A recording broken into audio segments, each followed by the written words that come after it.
A town militia, fully mobilized. How they crushed the French knights. My lord. Greetings, your majesty.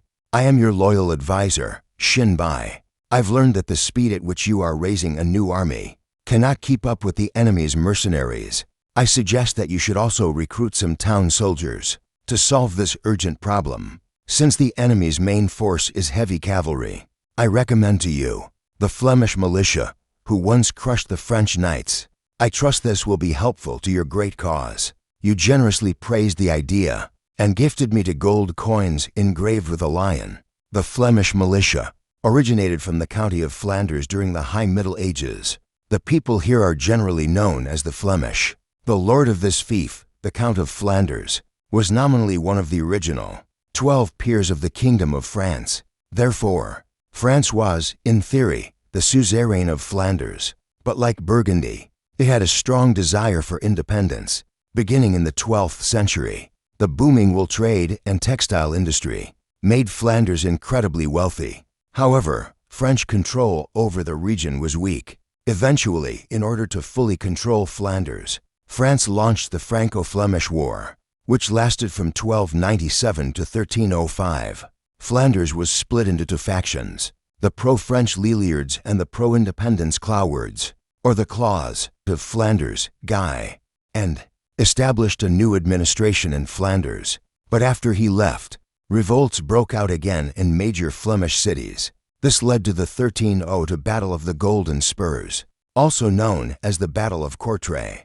The Flemish, with an army of almost entirely infantry, and with nearly equal numbers, won a great victory against a French army comprised of nearly one-third heavy cavalry. During the war, most of the Flemish nobility, fearing that the common soldiers would seize power, sided with the French. As a result, the rebel army had almost no cavalry. The Annals of Ghent record that the Flemish army had only 10 cavalrymen, who served only as the commander's bodyguard.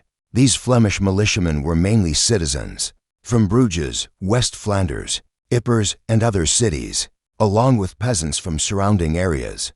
Ghent did not join the rebellion, but a Ghent nobleman, Jan Boer Loot, recruited 700 volunteers from the city and joined the rebel army. Thanks to the wealth of the Flanders region, compared to a typical militia, the Flemish militia was significantly better equipped. Almost all Flemish militiamen had at least a steel helmet and an iron gorget. Many also had iron gauntlets and chainmail. In the early 14th century, when transitional armor was not yet widespread, this level of protection was considered excellent. Their main weapons were pikes and the unique Flemish Goedendag. This weapon had a very friendly name. In Middle Dutch, it means good day. You greet the enemy before you strike. How very polite. The Goedendag was a unique weapon. It consisted of a wooden staff, about 3 to 5 feet long, and 2 to 4 inches in diameter. It was thicker at the top, much like a baseball bat. A sharp spike was fitted to the top. Infantry with Goedendags were typically placed in the front rank, interspersed among the pikemen, or positioned in the second rank. After engaging, they would attack the enemy cavalry's horses, or dismount the knights. The spike at the top of the weapon could also be used to pierce the gaps in an enemy's armor. The carvings on the courtrai chest clearly depict the Flemish militia using this weapon against French cavalry. Meanwhile, the pikemen in the front rank would brace their weapons on the ground to create a solid defensive line. The Flemish militia also included a small number of each other well and coordinated effectively. This was somewhat similar to the Swiss pikemen, and they even had an advantage in coordination, as the city guilds were highly organized. Furthermore, the Flemish militia had fairly consistent uniforms, making it easier to distinguish friend from foe. Each guild had its own banner, representing the spirit of their town and guild. This also helped soldiers identify their positions on the battlefield. They also had a unique battle cry, used for issuing commands, identifying friend from foe, and improving the army's overall organization. In summary, in Macedon by Alexander the Great, by the late Middle Ages and the Renaissance, it saw a major revival.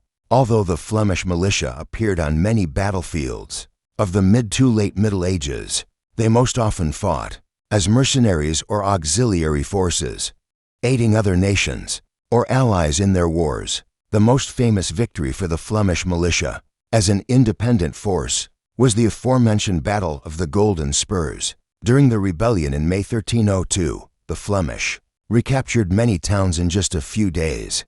The French were left holding only Ghent Castle and the castle at Courtrai. The French king sent Robert, Count of Artois, to assemble an army and crush the rebellion. This army included knights and levies from northern France, Genoese mercenary crossbowmen, and Basque and Gascon javelin men, many nobles from Hainaut, Brabant, Luxembourg, and other Low countries also joined the Count's army. According to the Annals of Ghent, written at the time, the French army had 7,500 cavalry and 40,000 infantry. This number is likely an exaggeration, but it likely consisted of at least 2,500 heavy cavalry, composed of knights and men-at-arms, and 5,500 infantry, including about 1,000 crossbowmen. The cavalry was divided into 10 squadrons, each with around 150 men.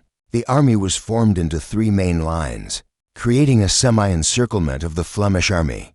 The Flemish, on the other hand, had about 10,000 infantry, including 900 crossbowmen. Their total numbers were comparable to the French. However, in the warfare of that era, it was widely believed that one knight was worth several infantrymen in combat.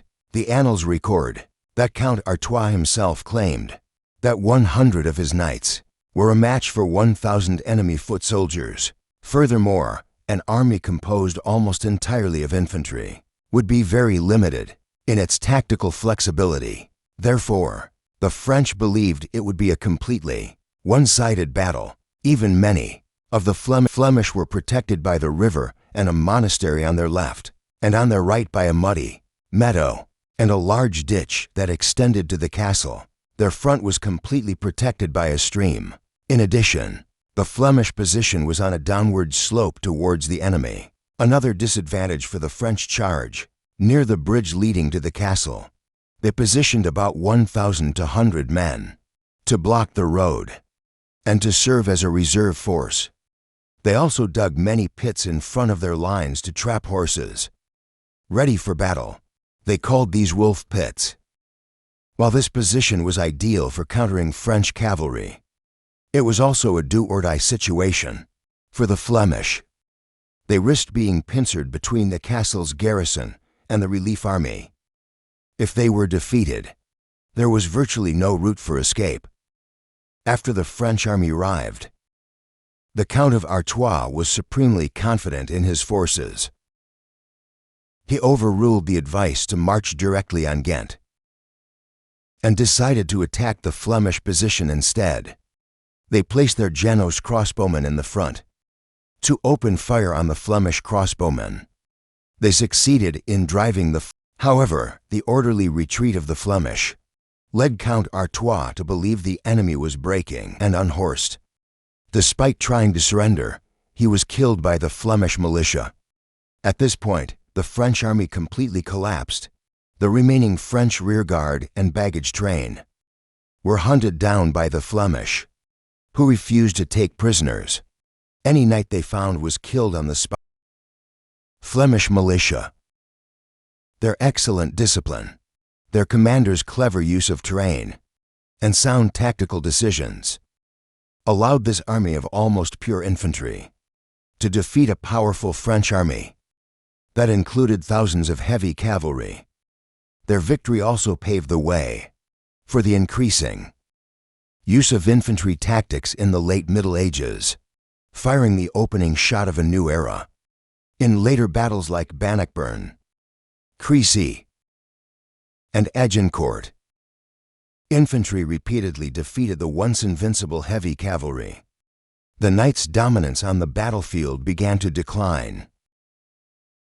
From the Norman conquest to the late Middle Ages, Flemish troops frequently fought as allies or as mercenaries, fighting for England, France, and Burgundy. They had extensive experience in combined operations. At the start of the 100 Years' War, Edward III invaded France alongside his Flemish allies. However, at the Battle of Crécy, the Count of Flanders actually fought for France against England. For your purposes, my lord, if you can quickly raise these Flemish infantry, they will surely be able to fend off the enemy's Italian mercenary heavy cavalry that are plundering your overseas territories. If you require it, I will do everything in my power to arrange this alliance. May you regain your strength in the wars to come. Until next time.